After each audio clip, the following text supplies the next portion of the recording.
টাকা পয়সা লাগে না, নিজের যোগ্যতায় চাকরি পেয়েছি, আলহামদুলিল্লাহ, আল্লাহর কাছে লাখ লাখ শুকরিয়া। আমি 120 টাকায় যে কেমনে চাকরি পাইলাম, যা চাকরির বিকল্প আছে আমি ফলো করছি, আল্লাহর রহমতে আমার ঘুষ ছাড়া নিজের যোগ্যতায় চাকরি হয়ে গেছে আলহামদুলিল্লাহ। আমার পরিবারে আমি একাই চাকরিজীবী, কেউ চাকরিজীবী না, আমি ফার্স্ট সরকারি চাকরি করতেছি আলহামদুলিল্লাহ। আমার পরিবার সবাই অনেক খুশি। আমি আজকে 120 টাকার বিনিময়ে বাংলাদেশ পুলিশে চাকরি পেয়েছি, এটা আমি বিচার করতে পারতেছি না, কারণ আমার আব্বা একজন রিক্সা চালক, আমার কোনো ভাই নাই, আমি নিজেই, আমার কোনো ভাই নাই, আমি এক ভাই। তো আল্লাহর কাছে আমি আর কিছু চাই না, আল্লাহ আমার দিকে তাকাইছে, আমার আব্বার আমি জোড়ায় ধরাম, তখন থেকে আমার মতো আর কেউ সুখী হবে না। আল্লাহর কাছে আমি লাখ লাখ শুকরিয়া। আমি রিক্সা চালাই খাই, আমি একটা গরিব মানুষ, আমার ছেলে চাকরি হয়েছে, আনন্দে আমার বুকটা ভরে গেছিল। আল্লাহর কাছে আমার লাখ লাখ শুকরিয়া আদায় করি। আমার একটা ছেলে, 3টা মেয়ে, আমার ছেলে চাকরি হয়েছে, আমি খুব খুশি হয়েছি। ছেলে চাকরি হলো, কেমন লাগতেছে? ভালোই লাগতেছে। চাকরি কিভাবে হইলো? আল্লাহ আল্লাহ পয়সা লাগছে? না। আমি 2001 সালে পুলিশে আসছিলাম, আমি ওয়েটিংয়ে রাখা হয়েছিল, আমার চাকরির আমি পাই নাই। আমি সংসার জীবন শুরু করি, কৃষিকাজ করি।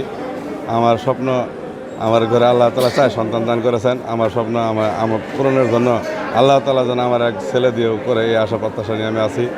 তাই আজ আমার আশা প্রত্যাশা পূরণ হয়েছে। আমার ছেলে যেন আজ বাংলাদেশের পুলিশের অবস্থান যে সুন্দর সুষ্ঠুভাবে ফিরে আসছে, তারা যেন সুষ্ঠু নির্ভীকভাবে জনস্বার্থে কাজ করে যেতে পারে এবং কি মানুষের কল্যাণে সবসময় পাশে সহযোগিতা কামনা করে। এখানে আমরা টোটাল আবেদন পেয়েছিলাম যখন আমরা 1 মাস আগে শুরু করি, মাঠ পর্যায়ে 2192 জন আমাদের এখানে টোটাল আবেদন করেছে এবং তারা শতভাগ এই মাঠে এসে পরীক্ষা দিয়ে 395 জন উত্তীর্ণ হয়েছে। 395 জনকে আমরা অ্যাডমিট কার্ড দিয়েছিলাম। তো 395 জনের মধ্যে ধরেন 389 এরকম সংখ্যাটা হবে যারা রিটেন পরীক্ষা দিয়ে 85 জন এই রিটেন পরীক্ষা উত্তীর্ণ হয়েছে। এটার আরও অন্যান্য ধাপ আছে, সবগুলো বলতে গেলে সময় লাগবে। এইটার কিন্তু একটা বড় অংশ প্রক্রিয়া সম্পন্ন হয় কেন্দ্রীয়ভাবেই, আমাদের পুলিশ হেডকোয়ার্টার্সে এই খাতাগুলো কোডিং করে নিয়ে যাওয়া হয়, ওখানে খাতা দেখা হয়, আবার কোডিং করে এটা ফেরত দেওয়া হয় এবং সেইটার জন্য আরেকটা টিমও আসে পুলিশ হেডকোয়ার্টার্স থেকে বারবার, একজন পুলিশ সুপারের নেতৃত্বে, এক্ষেত্রেও তাই হয়েছে।